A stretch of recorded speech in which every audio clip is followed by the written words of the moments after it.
Hello, and welcome to Coaster Kings Radio. I'm Ian O'Donnell, and today we continue our ongoing Minisode series, The Regional Park Story. By the time of Kings Island's opening, theme park mania was in full swing, and Randall Duell's firm was busy with projects as local businesses and personalities sought to bring some theme park magic to their local communities. One of the most influential parks to open during this rush would be Opryland USA in Nashville, Tennessee. The Grand Ole Opry is a long-standing live country music radio show and had been broadcasting from the Ryman Auditorium since 1943. But by the late 1960s, the auditorium, which itself was a repurposed church, was becoming inadequate in accommodating the large live audiences, as well as more contemporary performance, recording, and broadcasting needs of the program. On a 1969 trip to the Astrodome, the Opry's president, Irving Way, was inspired by the presence of the Astroworld Park and felt the theme park would be the perfect companion to a new auditorium for the Opry.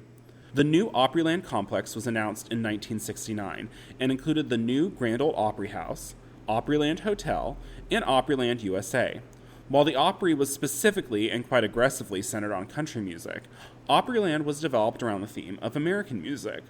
The park opened in 1972, 2 years before the new Opry House, and was billed as a show park versus a theme park, with musical shows and venues throughout its 4 original themed areas: Hill Country, New Orleans, American West, and Music of Today.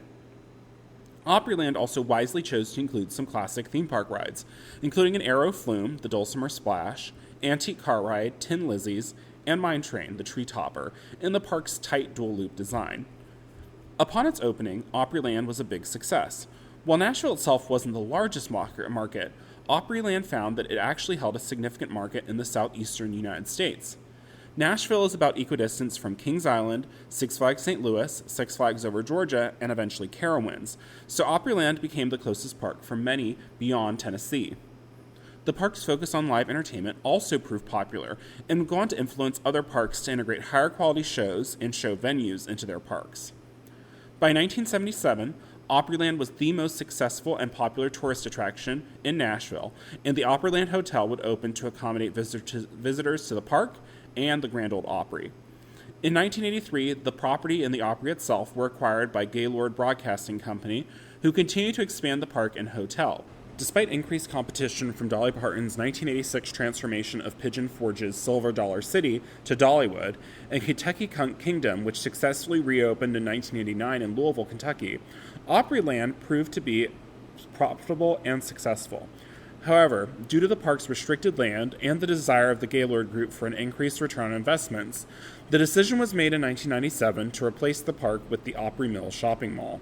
Like Astroworld, it is still warmly remembered by the Nashville, and with the city's rapid growth in recent years, it is sad that the city is without a major theme park. The following year of 1973 would bring 2 additional parks to smaller markets, both led by businessmen in the mold of Angus G. Wynn and designed by Duell and Associates. The development of Carowinds was led by Earl Patterson Hall, a Charlotte, North Carolina businessman who sought to bring North and South Carolina together with a theme park and entertainment complex that straddled the state line. The park centered on Carolina history and very much was molded in the vein of a Six Flags park, of which Over Georgia was going to be its primary competition. The park's original themed areas consisted of Contemporary Carolinas, Country Crossroads, Frontier Outpost, Indian Thicket, Pirate Island, Plantation Square, and Queens Colony, with the park's main attractions being the 262-foot tall or 80-meter tall Intamin Sky Tower, contemporary and antique Aero car rides, the Carolina Gold Rusher, Aero Mine Train, and Powder Keg Aero Log Flume. While well received, Carowinds struggled to achieve the high attendance numbers its costly development justified. Most accounts blamed the 1973 oil crisis for Carowinds' lagging attendance. The distance from a major urban area, Charlotte's population in 1973 was a mere 300,000 compared to Atlanta's 1.3 million and even Nashville's 470,000, meant that Carowinds was far more reliant on visitors from outside the Charlotte metro area, and especially susceptible to gas prices. I also suspect Six Flags Over Georgia's unveiling of the PTC Great American Screen Machine in 1973 couldn't have helped in making the new park competitive with one that offered most of Carowinds' attractions already, plus a major new wooden roller coaster. After another season of struggle, the park was managed and eventually acquired by King's Entertainment Company, the subsidiary of Taft Broadcasting developed to run their theme parks, which set to work making the park more competitive. King's Entertainment, or Kiko, was quickly able to take their rides first philosophy they learned from Kings Island and apply it to the struggling park. 1975 saw the addition of the popular Hanna-Barbera characters alongside the Scooby-Doo wooden junior roller coaster, followed in 1976 by a double-tracked PTC wooden coaster, Thunder Road. In 1977, the park would unveil one of the world's first modern launch coasters with the Schwarzkopf shuttle loop, White Lightning, and would end the decade with the first quad-looping roller coaster in the world, the Aero Custom Looper Carolina Cyclone, in 1980. While the park never reached the success of Kings Island or even Kings Dominion, Kiko's consistent investment in the park allowed it to remain a profitable enterprise, which has seen rapid expansion in recent years under Cedar Fair. Another dual-design park would open in 1973, this time as an explicit gift to the city it was constructed to serve. In 1963, Lamar Hunt brought his Dallas Texans NFL team to Kansas City, Missouri, and renamed the franchise the Kansas City Chiefs. The Chiefs proved very successful in their new home, and Hunt moved on to other business ventures, including real estate and industrial development under his Mid-America Enterprises. Hunt and his business partner, Jack Stedman, described the development of Worlds of Fun as a gift to the people of Kansas City. Similar to Carowinds, original plans called for an expansive entertainment and shopping complex, which never came to fruition. But the dual-design park opened in 1973 and quickly became a beloved institution. Loosely themed to Jules Verne's Around the World in 80 Days, Worlds of Fun opened with 5 themed areas: Americana, Europa, Africa, Scandinavia, and Orient. Randall Duell, who began his career as a set designer at MGM Studios, also had the unique opportunity to work with some fellow MGM alums.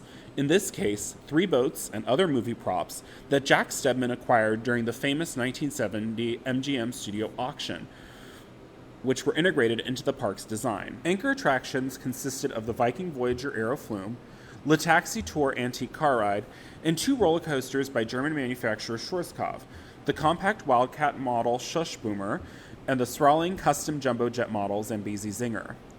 Unlike Carowinds, Worlds of Fun was explicitly designed to serve its local city, which had a population of a little over 1 million in 1973, and while the oil crisis did impact the park's planned expansions, the park's attendance started and remained strong. The park would move forward with consistent expansions, notably one of the Midwest's first looping roller coasters in 1976 with the Aero Corkscrew Scream Roller, the mega custom Aero Looper Orient Express in 1980, and the well-regarded Dinwoody Timberwolf in 1989. The park was acquired by Cedar Fair in 1995, and while their tenure at the park has been controversial, the park remains one of the best-scaled regional parks for the metro area it resides in. Thank you so much for listening. If you liked this mini-episode, please leave a comment or rating wherever you are listening. You can find interesting articles, exclusive updates, and a range of theme park-related merchandise at thecoasterkings.com. For Coaster Kings Radio, this is Ian O'Donnell. Join me next week as we continue exploring the regional park story.